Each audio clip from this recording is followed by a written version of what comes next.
એમના બધા ફોટોગ્રાફ સામે નાની લાગે છે.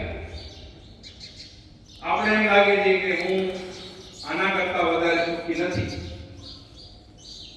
અને આપણે લાગતું હોય તેને લાગતું હોય એઝ આ સ્કૂલના અથવા એક જવાબદાર વ્યક્તિ તરીકે મને આ વસ્તુ બહુ ગંભીર રીતે ફીલ થઈ રહી છે કે આપણે આ નકલી દુનિયામાંથી બહાર આવી છે.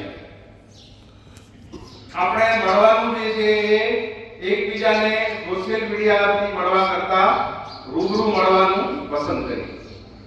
જો મળવું છે તો રૂબરૂ મળો એકબીજાને, અને એ સમયે મોબાઈલ ફોન તમે ક્યાંક સાઈડમાં મૂકી દો અને 2-4 કલાક માત્ર વાતો કરો.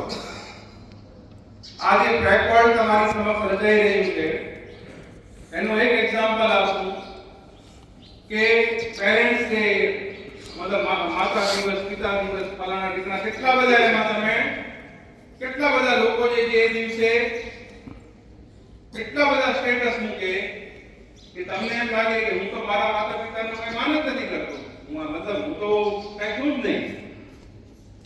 પણ એ સ્ટેટસ મૂકનારાઓમાંથી હજારો લોકોના માતા પિતા વૃદ્ધાશ્રમમાં રહેતા હોય.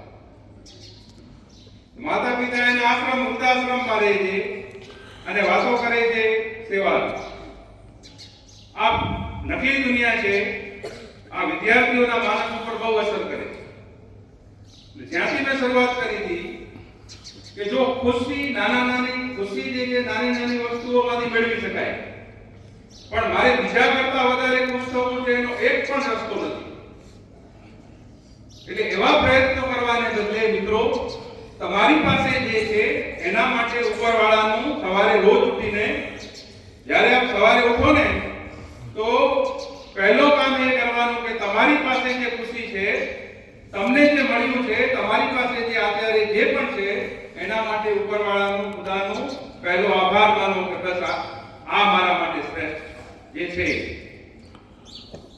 અને આપણી ખુશી જે છે એ મહત્વની છે. બાકી જ્યારે પણ તમે બીજા કરતા ખુશ થવાનો પ્રયત્ન કરશો, એક પણ રસ્તો નથી. અને જ્યારે તમે કોઈ એક વ્યક્તિ કરતા વધારે ખુશી લઈ લેશો તો તમારી સામે બીજો વ્યક્તિ આવીને ઉભો રહી જશે. શું કરશો ત્યારે? એકને તમે હરાવશો, એકની કમ્પેરિઝનમાં તમે આગળ વધશો કે આના કરતા હવે વધારે ખુશ, કારણ કે એના કને એક ગાડી છે, મારા કને 2 ગાડી થઈ ગઈ, તો તમારી સામે 3 ગાડી વાળો આવીને ઉભો રહી જશે. શું કરશો ત્યારે? એનો કોઈ મતલબ જ નથી. અને આ જે છે એ આપ સૌને માનસિક હતાશામાં એટલે કે ડિપ્રેશનમાં લઈ જનારો ખતરનાક બીમારી છે, જેનાથી આપણને બધાએ, ખાસ કરીને વિદ્યાર્થી મિત્રોએ ચેતવાની જરૂર છે. અને આજના આ દિવસે મારા તરફથી આ જ મેસેજ છે કે આ નકલી જે ફેક દુનિયા તમારી સમક્ષ લોકો ઊભી કરે છે કે ભાઈ આ મારા કરતા વધારે પૈસાદાર છે, આ મારા કરતા વધારે સારો લાગે છે, કે મારા કરતા વધારે આમ છે, એને ફેંકી દેવો. અને આપણે ખુશી થવા માટે આપણા પાસે હજારો રસ્તાઓ છે, પણ ક્યારે પણ બીજા કરતા વધારે સુખી થવાનો કોઈ પ્રયત્ન કરવાની ક્યાંય જરૂરત જ નથી. તો આટલો મેસેજ આ દિવસે હું આપ સૌને જરૂરથી આપીશ.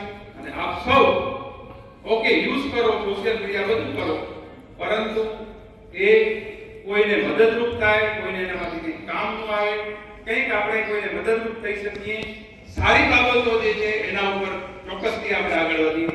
પણ જે આપણને નુકસાન કરે છે, આપણી માનસિક અશાંતિ તરફ લઈ જાય છે, આપણને કમી મહેસૂસ કરાવે છે, એ બધી વસ્તુઓથી બચો. આટલું કહી હું મારું સ્થાન લઈશ. Thank you very much.